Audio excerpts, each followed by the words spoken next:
He's excellent. His strides lost a little bit, but I'm still most impressed by the time my dad was rollerblading down Hunt Club Extension and was ambushed by a skunk. While skating by, he was sprayed, but he kept going anyways. It was unbelievable. A few short minutes of this smell, and it really started ruminating, and it got to him. And he got a little bit distracted, he did. So, he started smelling, he said, where's the smell coming from? He fell over a crack, he was distracted. It wasn't his typical stride, he was distracted. He fell and he broke his arm.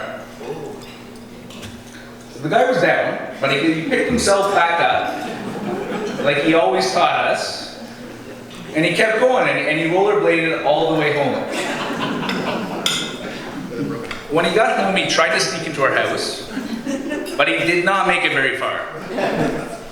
He was met very quickly with yells of, out you go, out of the house, and a bar of soap shortly followed, thrown at his head, to go into the inflatable kiddie pool that he washed himself before he dragged himself to the hospital, where he would later spend several hours waiting for the doctor to put a cast on his arm. But that's not the point of the story. Even after a dreadful night spent at the hospital, smelling like skunk, so they did move along a little bit quicker because he wasn't smelling very good. But he made it out to my two brothers. They played baseball together at Pinecrest. He coached the team for the both of them together. And he still made it out to the game of the annual Pinecrest baseball tournament. I even recall an errant foul ball hitting my dad in his broken arm, and him yelling several profanities that turned the faces of the parents from the opposing team to pure terror. They would later go on to win this tournament due to his unrelenting pursuit of victory. No matter how bad he smelled, or how many sour looks he got from the opposing team's parents, he continued to chase excellence.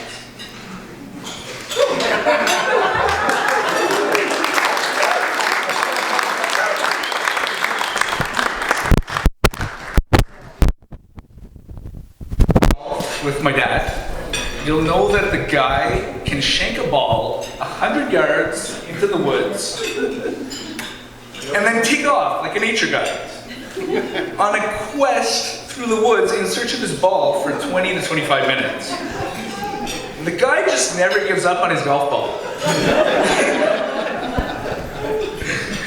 Even when the course marshal comes around, he says, listen, buddy, pick up your pace of play. He just keeps searching. It's incredible. It's taught me that no matter how far you might initially miss your target, if you're crazy enough to go looking for the ball, and you're audacious enough to keep trying, you might just reach the green at about the same pace as Uncle Tim. Get there in 3 less strokes.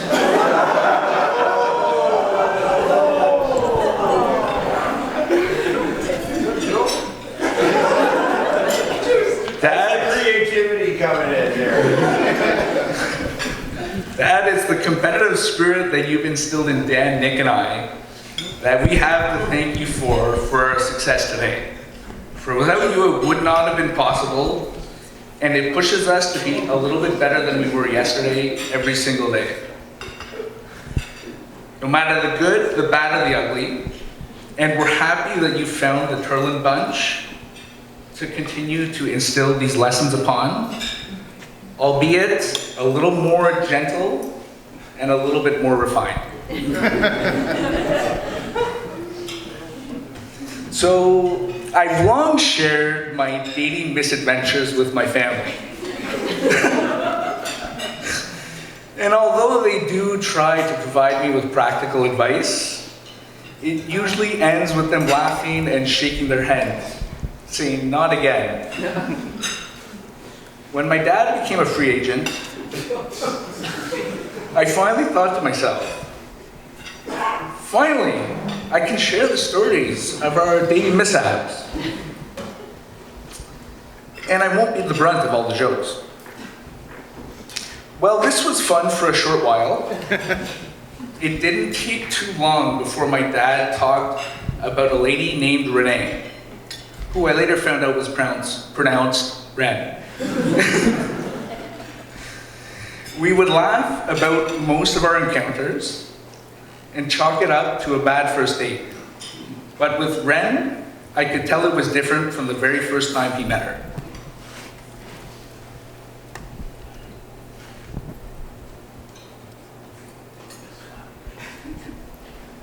It was a few short weeks later, during a visit home from university for the holidays, that we would take a faithful trip to Mont Tremblant to test out our new skis that our dad had bought us that year for Christmas. The only problem was that my skis were, my ski boots were 3 sizes too big. And after the second day, I told me that I just can't take it anymore. Like, we gotta go home. I can't deal with the lace bite. We gotta get ski boots that fit. At first he said, you're gonna have to suck it up. The ski conditions are perfect. There's no way we're going home. Like, Aubry means that you gotta be tough. And you're just gonna stop being a wussy. But after a short phone call with Reine, she convinced him that, we'd drive back home and she would take him out for a nice dinner to make it well worth his trip. Soon we were back in Ottawa. The next day with new boots in hand that fit.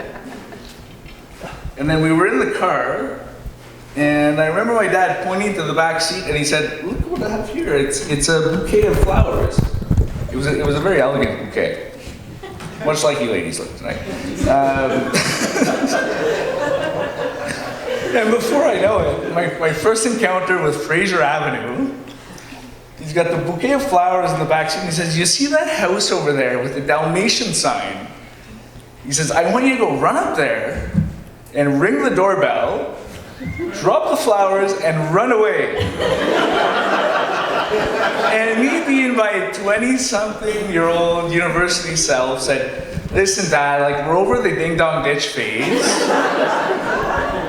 Nobody does flowers on a second date anymore. You're being a little bit too old school." And there was something about the way that he looked at me after I said that.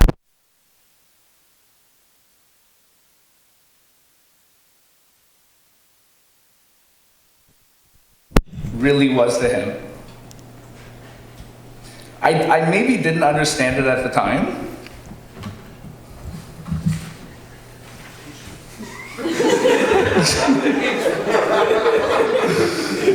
But over the course of countless golf outings, by shawarmas, and memories that we've shared together, I'd come to understand exactly why Reine is so very special to my dad. Well, my dating gaffes have continued. Reine and Rob's relationship together has taught me a lot about the qualities that make a great partner. Reine, you are the most compassionate person that I know. Most people who have lived within 10-kilometer radius of my know that he snores like a bear. The fact that you sleep in the same bedroom with him is not only impressive, but you even let him continue to live in denial by telling him that it's not that bad to spare his feelings. Not to mention, you are patient. My dad loses everything. His keys, his wallet, his phone. You will, not only in the past couple of years, but for the rest of the future, eternally be waiting for him to find his belongings to leave. You're also one of the most positive people I know, and it certainly has rubbed off on my dad. I'd also like to think that he rubbed off on you a little bit by giving you a little piece of his mean streak. You are also a great sport and always up for any adventure, whether it be skiing, skating, or golfing. My dad truly met his partner in crime. Finally, Reine is the most generous and caring person I know, who would go above and beyond for anyone she knows. These are just a few of the qualities that I admire, and I hope to one day find a love as special as yours.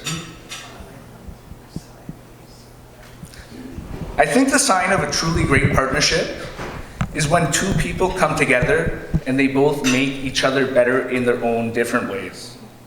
I can truly say that I feel that way about you, Reine and Rob.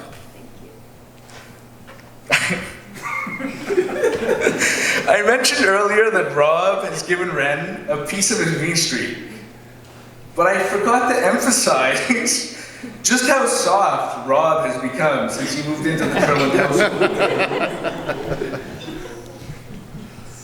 I was a little shocked a few years ago when I came home to find my dad cuddling two baby raccoons on his foyer while making purring noises. This was a complete 360 from my childhood, when you could find my dad out on the back porch chasing down the raccoons who were eating the grapes on our linoleum with a hockey stick. He also called me a few months back and said that him and Adora were doing math homework together. And he needed help with a time value of money question. Again, I was puzzled, as it just didn't seem to fit the guy that I knew.